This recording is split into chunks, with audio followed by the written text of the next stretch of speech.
Assalamualaikum Sobat Toter. Pada edisi ke-13 ini dikisahkan tokoh legendaris Amerika Serikat, John F. Kennedy.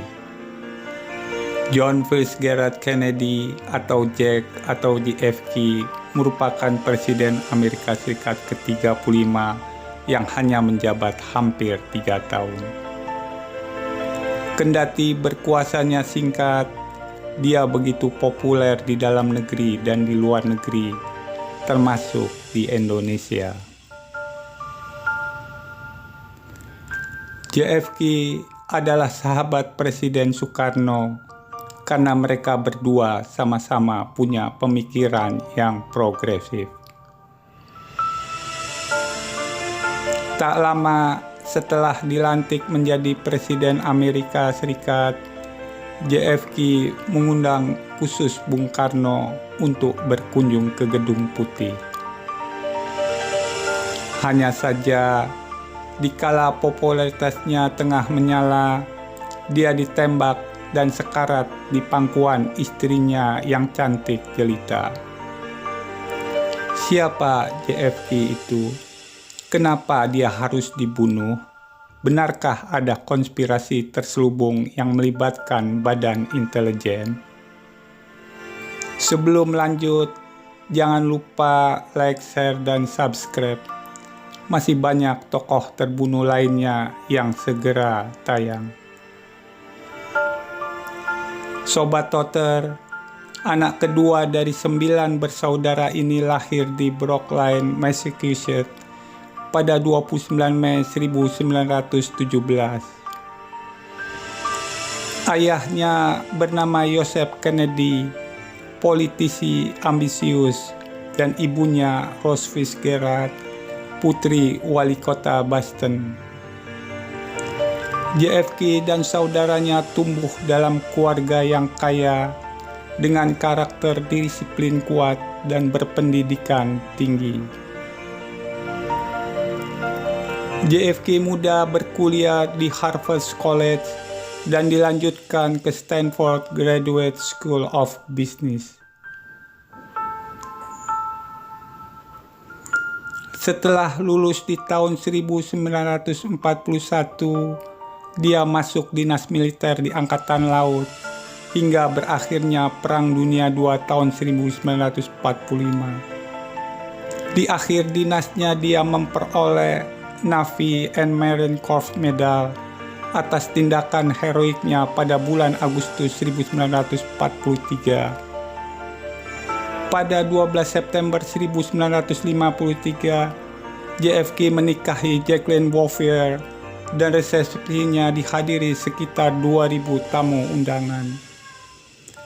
Pasangan ini kemudian dikaruniai 2 orang putra-putri, yaitu Caroline Kennedy dan John F. Kennedy Jr. Sobat Toter, karir politik JFK dimulai saat menjadi senator di negara bagian Massachusetts pada tahun 1952. Tahun 1958 dia terpilih kembali dengan perolehan 875.000 suara, yang terbesar dalam sejarah negara bagian tersebut. Pada November 1960, JFK mewakili Partai Demokrat ikut ajang Pilpres melawan Richard Nixon, dan dia berhasil menang. JFK menjadi presiden termuda dan beragama Katolik pertama dalam sejarah kepresidenan Amerika Serikat. Dalam pengukuhannya sebagai presiden, dia mengakhiri pidato yang telah menjadi kata mutiara nan indah, yakni, Jangan tanyakan apa yang negara berikan kepadamu, tapi tanyakan apa yang kamu berikan kepada negaramu. Sobat Toter, saat menjadi presiden, JFK banyak menghadapi tantangan domestik maupun situasi tegang internasional. Seperti soal hak sipil warga kulit hitam, pembangunan tembok Berlin di Jerman, dan masalah rudal nuklir dengan Uni Soviet. Semua itu berhasil ditangani dengan baik oleh JFK, termasuk sebuah kesepakatan perjanjian larangan uji coba nuklir. Hanya saja, dia punya kegagalan soal invasi ke Teluk Babi saat berkonflik dengan Fidel Castro di tahun 1961.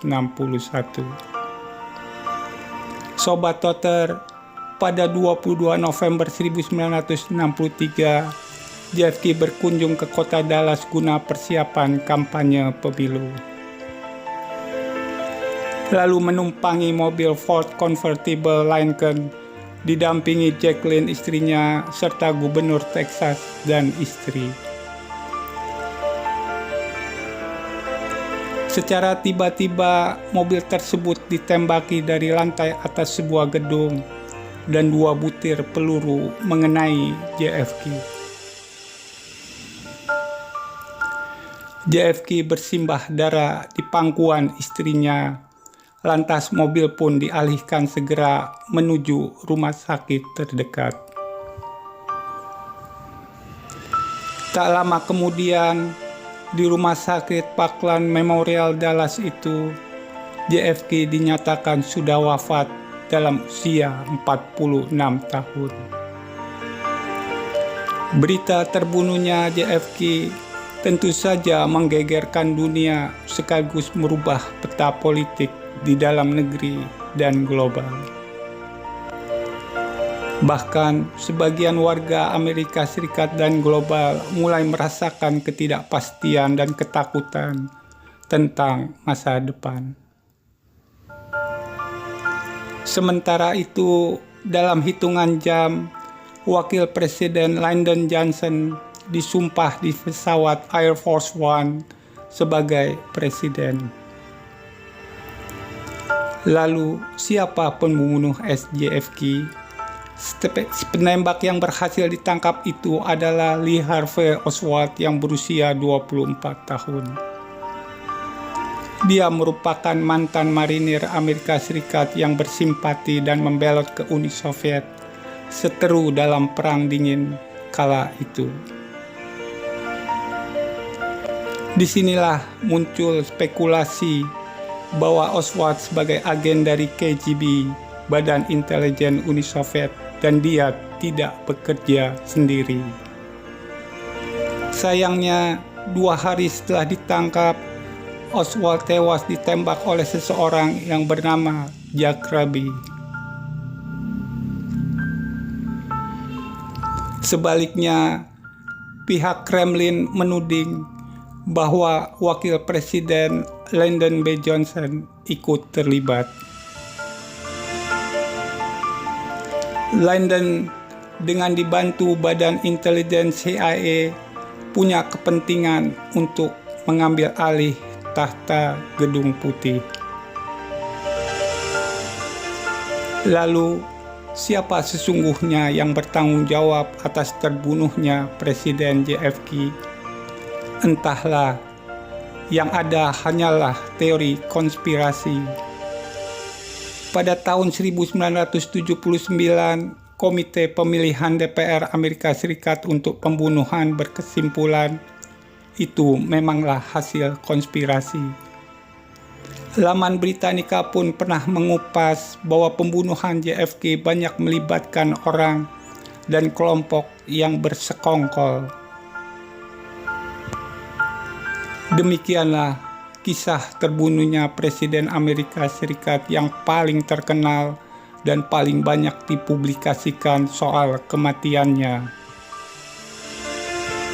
Bagi rakyat Amerika Serikat, JFK bersama Thomas Jefferson dan Abraham Lincoln sebagai presiden paling dicintai sepanjang masa.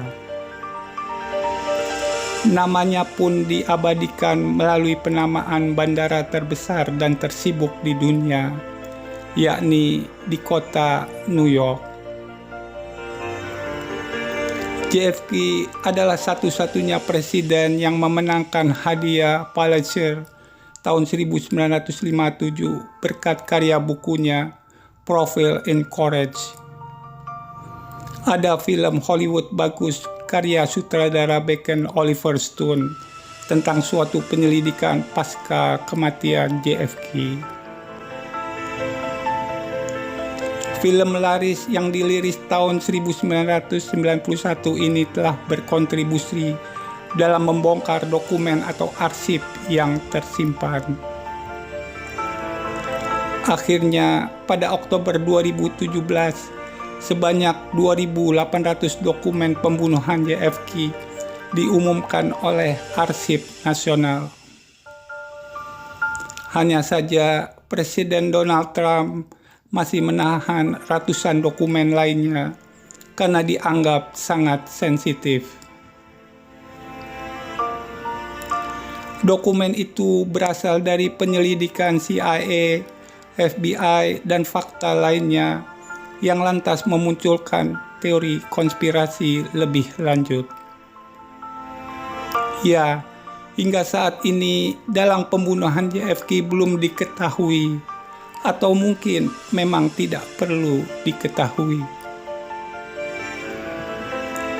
Inilah misteri terbesar bagi negeri Paman Sam dibandingkan dari misteri UFO, aliens, dan segitiga Bermuda.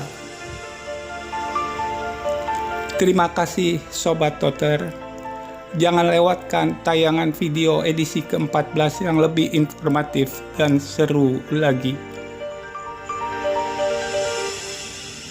Dan jangan lupa nonton video 2 edisi sebelumnya, kisah terbunuhnya Indira Gandhi dan Andreas Escobar.